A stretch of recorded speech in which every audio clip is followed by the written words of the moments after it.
நம்முடைய தமிழக முதலமைச்சர் கூட வெளிநாட்டுக்கு சென்றிருக்கிறார்.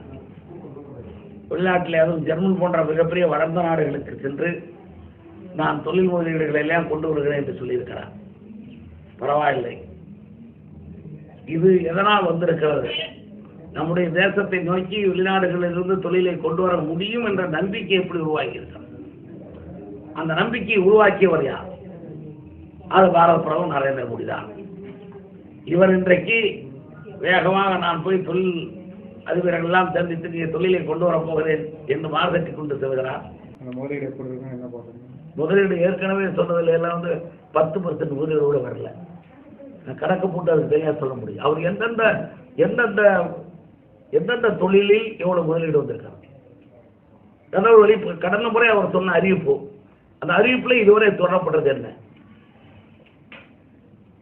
இன்னைக்கு எலக்ட்ரிக் கார் அதுதான் வியட்நாம் நாட்டில இருந்து தூத்துக்குடியில வந்திருக்கிறோம். அதுக்கு காரணம் என்ன? அதுவும் இப்ப நம்ம சுதேசியா தயாரிச்சிருக்காங்க. சுசுகி மோட்டார்ஸ்ல பண்ணியிருக்காங்க. இதை விட பாதி விலை குறைவாக கொடுத்து போறோம். ஆனா நாம வெளிநாட்டு கம்பெனியும் கொடுத்துருக்கோம். அந்த கம்பெனிக்கு வர வைக்கிறதுக்கு காரணமா இருந்தோம் மத்திய அரசு தான். அதுக்கான வழிவகை பண்ணியிருக்கிறது நாம தான். அவங்களுக்கு டாக்ஸேஷன் குறைச்சிருக்கிறது நாம தான். ஸோ அது இங்க தமிழ்நாட்டில் கொண்டு வந்திருக்க எத்தனை தொழில்கள் தமிழ்நாட்டுக்கு வர வேண்டியது விட்டுட்டாரு. அதான் உண்மை. அதுதான் உண்மையை தவிர இவரால் இது ஏதோ அவர் பயணத்துக்கு உள் பயணமும் இருக்குது, வெளி பயணமும் இருக்கு, எல்லாமே சேர்ந்து இருக்கு. என்ன அவர் வெளில பரவாயில்ல, கொண்டு வரட்டும், கொண்டு வந்து காட்டுட்டோம். அதான் முக்கியம். அவர் எவ்வளவு கொண்டு வந்து காட்டுகிறாரோ அதை பொறுத்து தான் அமையுமே தவிர போகும்போது சொல்லிட்டு போற புரோஜன வரும்போது என்ன சொல்றாருன்னு தான்.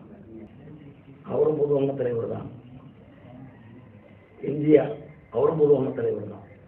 என்ன அதனால அவருக்கு முன்னாடி பல பேர் எம்ஜிஆரால் உருவாக்கப்பட்ட பல இளைஞர்கள் இன்னைக்கு அவர்கள் பல்கலைக்கழகமாக இருந்து உருவாக்கிய மாணவர்கள் திமுகவை பாதி பேர் இப்போ எம்ஜிஆருடைய ரசிகர்கள் தான் அனுப்புறாங்க.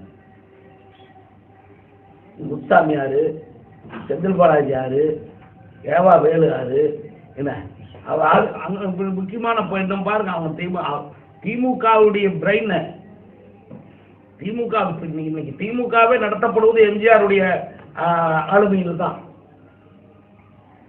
சரி, பாரதிய ஜனதா கட்சிக்கு மாநில தலைவர் யாரு? தமிழ்நாட்டுக்கு கேபி ராமலிங்க யாரு? அப்புறம் அவங்க யாருகிட்ட இருந்தா? யாருடைய மாணவர்கள்? எம்ஜிஆர் மாணவர்களா இல்லையா? அப்புறம் காங்கிரஸ்ல திருநாவுக்கரசு இருக்காரு, அவர் எம்ஜிஆர் மாணவரா இல்லையா? ஆக எம்ஜிஆருடைய வளர்ப்புங்கிறது வியாபித்தது.